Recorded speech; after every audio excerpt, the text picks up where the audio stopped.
2 ఏళ్ల నుంచి నేను మౌనం పాటించి చూసుకుంటూ వస్తున్నాం. తప్పని పరిస్థితి నేను బయలుదేరినప్పుడు తప్పదు. అటు కేంద్రాన్ని ఎక్స్పోజ్ చేస్తాం, ఇటు రాష్ట్రాన్ని ఎండగడతాం ప్రజల మధ్యలో ఖచ్చితంగా. ఇలా మొత్తం విస్తారంగా మాట్లాడినాం, చర్చించినాం. చాలా పెద్ద ప్రజా ఉద్యమానికి శ్రీకారం చుడతాం. కంపల్సరీ పాలమూరు, రంగారెడ్డి, నల్లగొండ జిల్లాలలో గ్రామాన దానికి పోస్టర్ డిజైన్ అవుతుంది, కరపత్రం డిజైన్ అవుతుంది. ప్రజా ఉద్యమాలు చేస్తాం, పెద్ద బహిరంగ సభలు పెడతాం. నేను స్వయంగా అటెండ్ అవుతున్న బహిరంగ సభలకు. ప్రజాక్షేత్రంలో ఈ ప్రభుత్వం యొక్క నిష్క్రియాపరత్వాన్ని ఎండగడతాం. ఇప్పుడు వాయిస్ అయితే తెలంగాణకు, మరి తెలంగాణకు ఉన్న ప్రభుత్వం మాట్లాడకపోతే ఇంకెవరు మాట్లాడాలా?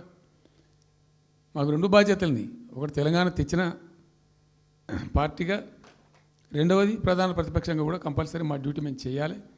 అందుకోసం గాను వీళ్ళు ఏదో తమాషకు మేము అదొకటి అడ్డం పొడుగు మాట్లాడి, కిరికిరి మాటలు మాట్లాడి, ఈ కారు కూతలు కూసి ఏదో చేస్తామనుకుంటే నడవదిగా. ఈ ఏళ్ళ దాకా వేరే కథ, రేపటి నుంచి వేరే తోలు తీస్తాం ఎక్కడికక్కడ. ప్రజలు ఖచ్చితంగా ఎక్కడికక్కడ నిలబెట్టే ప్రయత్నం చేస్తాం. అడుగున చెక్ చేస్తాం, ప్రతి విషయంలో చెక్ చేస్తాం. Sufficient time we have given. మేము తొందరపడి మేము ఎందుకు కన్నెర్రయ్యి మా ప్రభుత్వం పోయింది వీళ్ళు వచ్చింది అనేటువంటి ఒక పిచ్చి అయ్యి అట్లా మేము చేయలే, అటువంటి వాడికి పోలే. ఇష్యూల మీద పోరాడుతున్నాం, ఒకే ఫీజు రియంబర్స్ మీద పోరాడుతున్నాం, ఇంకోటి పోరాడుతున్నాం. రకరకాల భూదందాల మీద, దోపిడీ మీద, చెర్ల మీద పోరాడుతున్నాం. పార్టీ కొట్లాడుతున్నది, తప్పదు కాబట్టి కొట్లాడుతాం. ఇప్పుడు మొత్తం మొదటికే ముప్పొచ్చే పరిస్థితి ఉంది.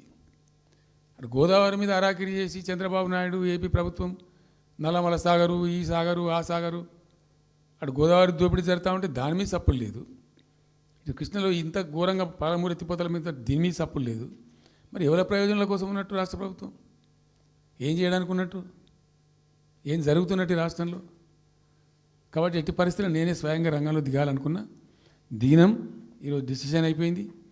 2-3 రోజులలో, 2-3-4 రోజులలో, రాబోయే 3-4 డేస్లో ఆయా జిల్లాల నాయకులతో సమావేశమై ఖచ్చితంగా చాలా పెద్ద ఎత్తున అక్కడ గ్రామానికి డప్పు కొడతాం, మొత్తం సభలు పెడతాం, కవులు, గాయకులు, కళాకారులు అందరినీ తట్టి లేపుతాం.